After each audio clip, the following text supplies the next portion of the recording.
Hello, this is Susan Nash, and I'm your guide today. So, let's think about what might happen in this scenario. You're on stage, you're surrounded by people. You've come to realize it's a stage, it's a theater in the round, and you're supposed to talk for 20 minutes, and people are clapping, they're applauding, they're happy you're there. You have some idea of what you're going to talk about. You have your trusty slideshow, but nerves, performance anxiety, and then even worse, you find that you are using your basic crutch, your slides, and you're just reading your slides. So, in that kind of nightmare scenario, what happens?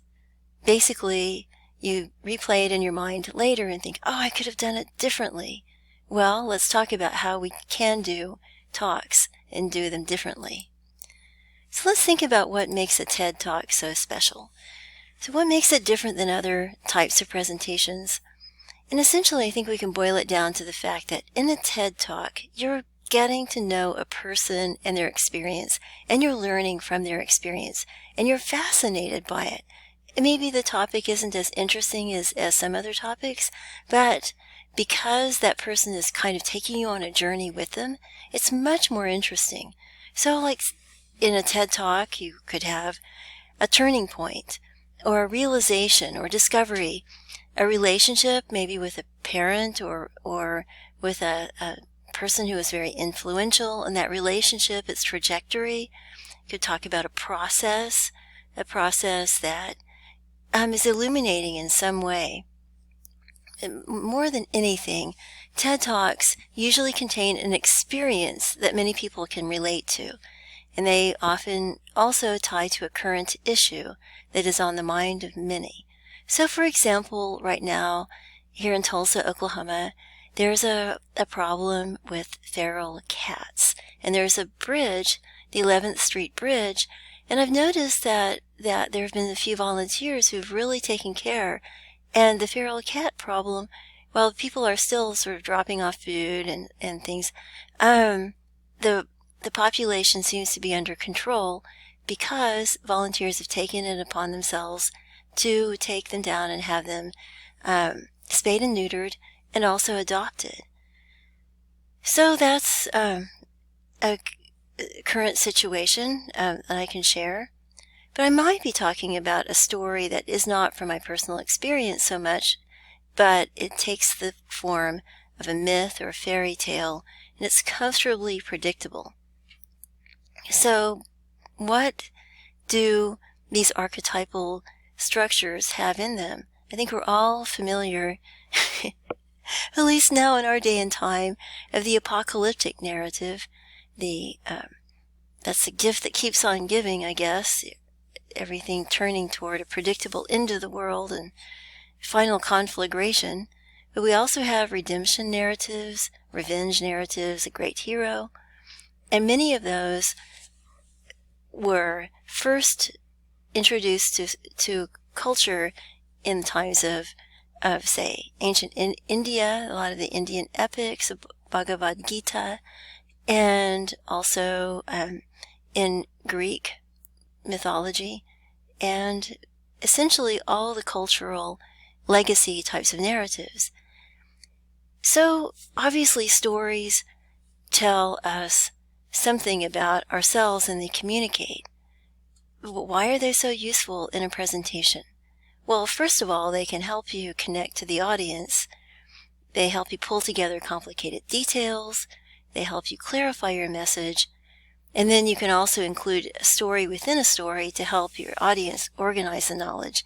So, for example, if I'm going to talk about the 11th Street Bridge and the cats on the edge of the Arkansas River, I could also bring in the story of one particular guy who came with his bag of cat food in his backpack as he was bicycling over, and he jumped off his bike and he went in and he said, oh, they had kittens, and he picked up the little kitten and stroked it.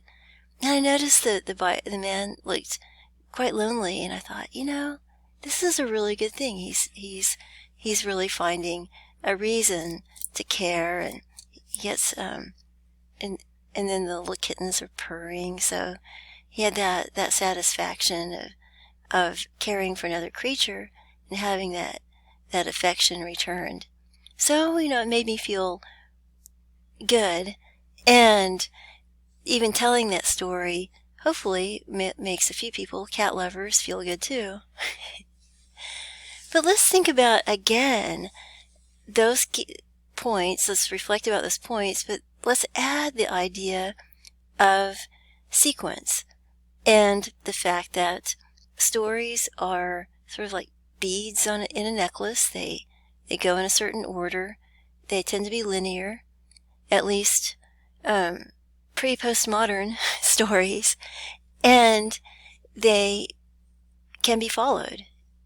They help clarify. So let's think about the Pillars of Persuasion.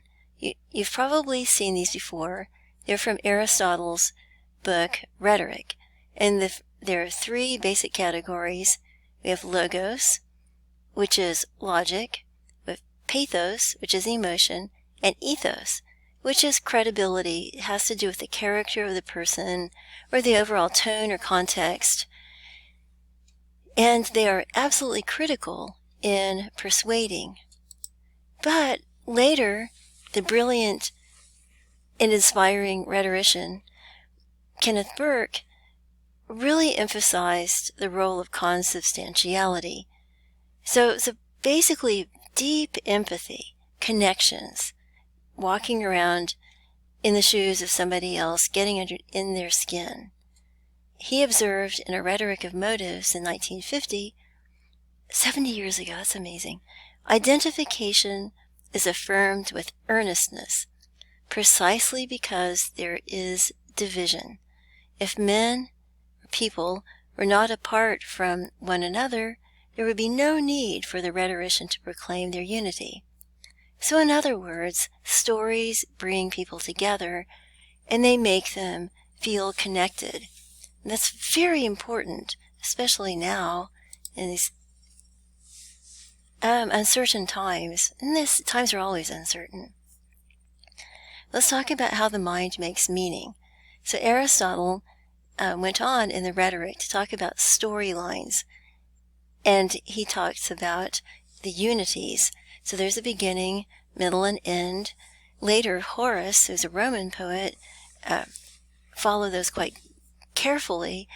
And later, with the idea of the unities, it was used in drama. So that was basically the plot, story, plot, and that was everything. So after Horace, there were the classical artists in the time of the philosophes in France, and many of Horace and Aristotle's ideas were taken to heart and used in classical drama or neoclassicism. So they were quite practical and easily analyzed. Before that, drama and stories many times had a moral message. So, say in medieval times, the Mass was in Latin in the church, in the Christian church, the Catholic Church, but they needed to tell people what kind of moral code to follow, and also different messages from the Bible. So how did they do that? They did it through drama. And the most popular were not the mystery plays, which were the ones about birth and redemption and salvation. They were the vice plays, the morality tales.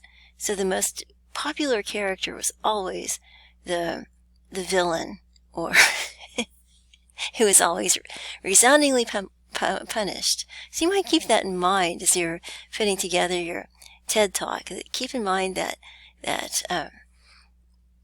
those are the people are entertained by certain types of stories as well. But how does the mind make meaning in other ways? So one of the things you need to do when you're trying to organize people's thoughts is to keep in mind classification and categories. And Aristotle also wrote about how to classify and organize knowledge. Later, that was taken up by Linnaeus, again during the rise of science in post-Renaissance time. Linnaeus embraced it and used it for botanical classifications. So those categories are quite useful for making sort of file cabinets of the mind. But how do we get to kind of transcendental knowledge? How do we find the sort of divine inspiration? Plato talks about that a lot, and he talks about how to juxtapose and bring different things that may not seem to have anything in common, bring them together, and then the mind connects them, and you have a flash of intuitive knowledge. But at any rate, as we mentioned before, for Aristotle, the plot is the most important element in a story. And it's like in the picture of the beads in the necklace. Events are like the beads that happen in a sequence. They build on each other. Every action taken is logical, according to Aristotle they should be. Cause and effect is a prominent feature, and there is a beginning, middle, and an end that are very clear. Classical. Now, obviously, that doesn't seem to apply to postmodernist drama or novels or even things like magical realism. Gabriel Garcia Marquez comes to mind, but we don't need to worry about that. But keep in mind it is an option if you want to deliberately go away from the so-called unities. But more details about that are in Aristotle's Poetics 13 and 14.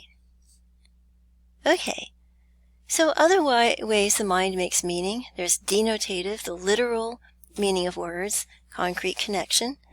The affective, emotional connection, which connects to prior knowledge, and the contextual and how the situation affects meaning. So there are many different ways that meaning comes to be constructed. Deeper learning takes place in the mind in a meaning-making process.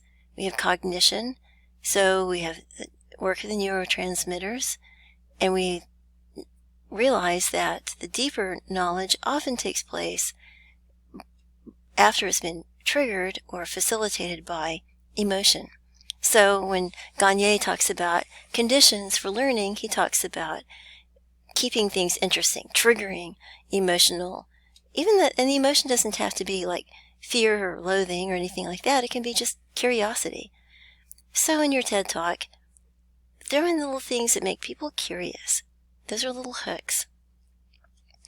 And then make connections to short-term and long-term memory by relating to people's prior knowledge and their interests. So if you're talking about the cats, the feral cats, you might say, did you ever find a little timid kitten hiding someplace? How did it make you feel? Or just say, or did you ever have a cat, a pet? I never had a cat. I had a friend named Jeannie who had a cat, and we'd play cards, and the cat would always come up and hiss at me. And usually it was when I had a good hand. The cat was my tell. Anyway, so create connections to feelings and beliefs, generate intuitive knowledge, and also trigger deep identification, Kenneth Burke's Consubstantiality, so that you can envision yourself, your audience can envision themselves in the same situation, create that empathy. Now, we can't talk about cognition without talking about cognitive bias, right? At least now, in our aware times, Donald Kahneman and Amos Tversky.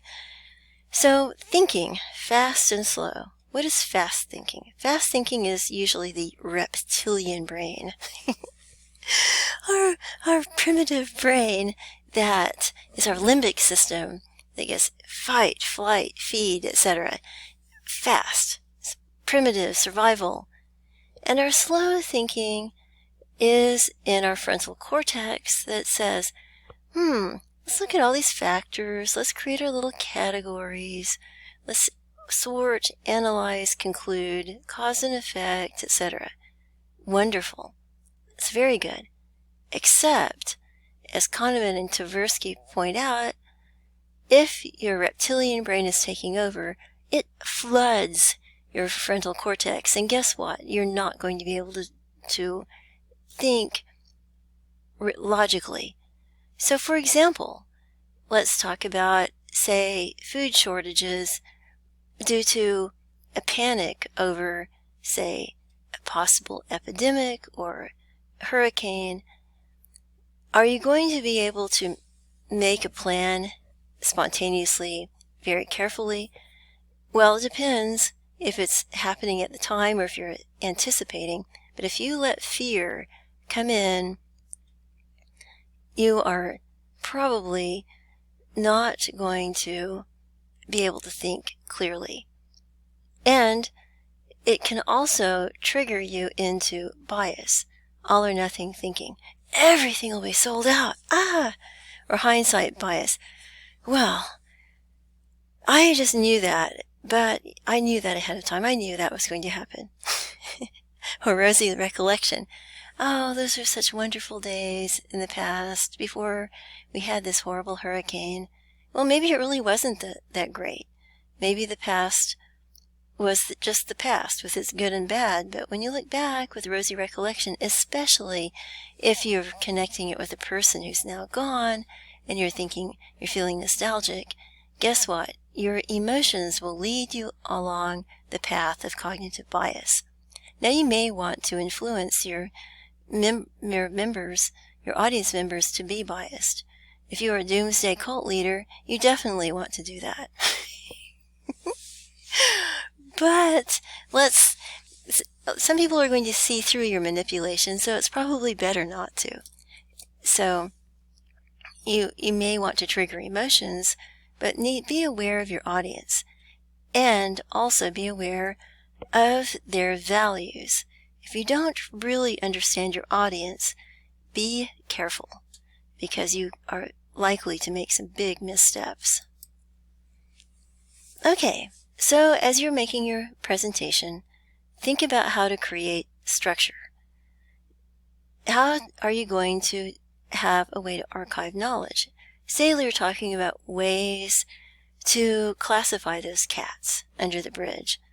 And then think about cats under the 11th Street Bridge versus cats near the dumpster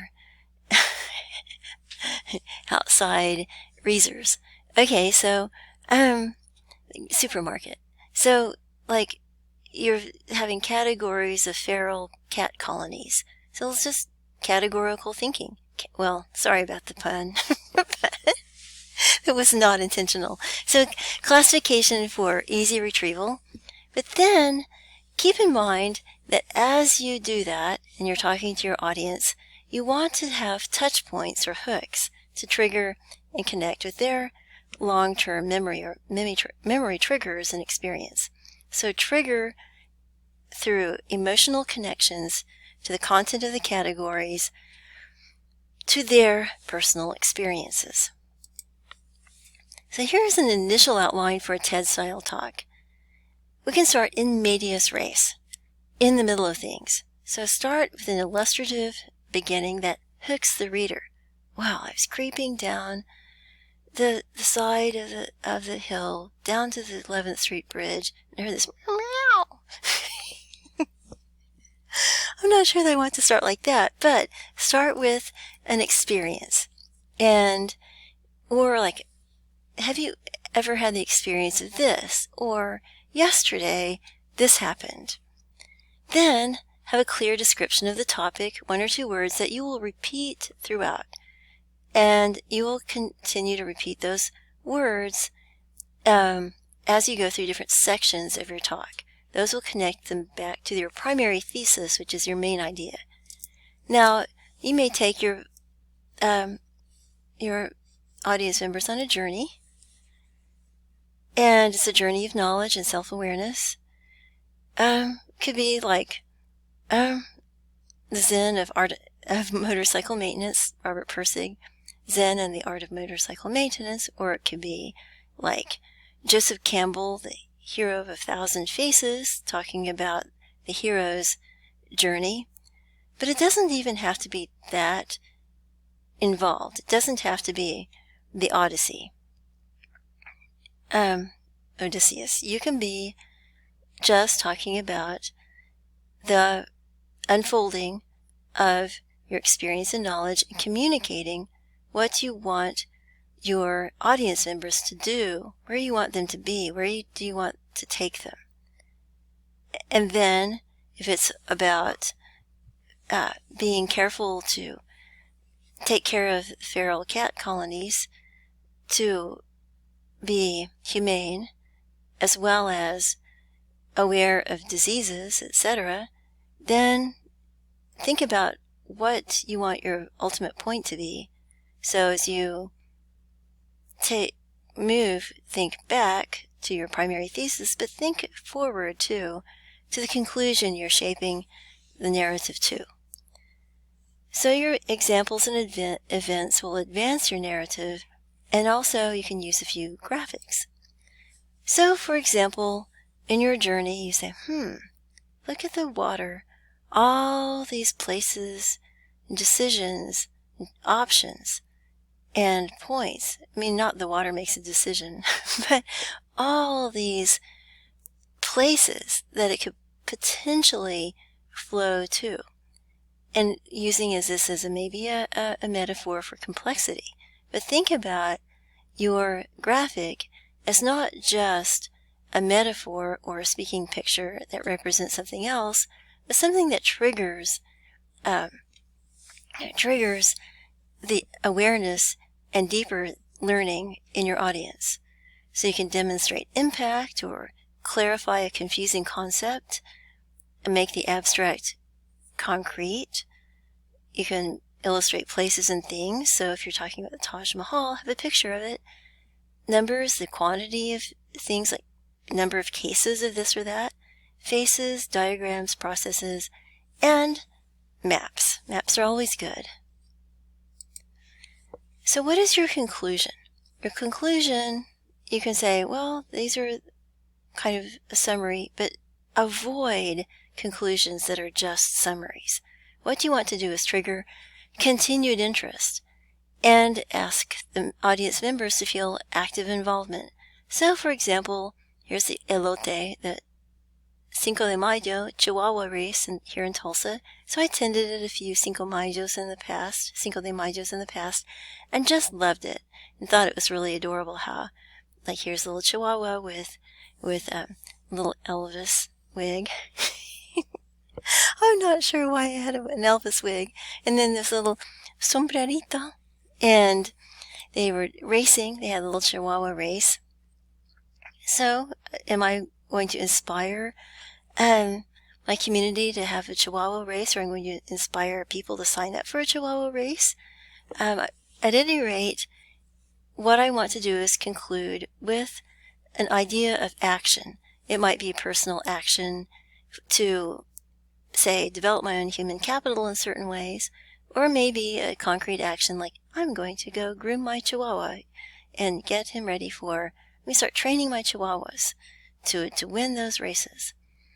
And then encourage individual imagining, creativity, and include a kind of sense of boundlessness. So make the goals personal and meaningful.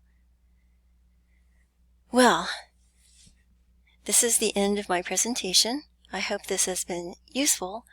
And if you have any questions, please contact me, get in touch with me, and truly enjoying sharing my experiences and ideas and knowledge about rhetoric and persuasion, and hope that it's been helpful. So I'm Susan Nash, and contact me.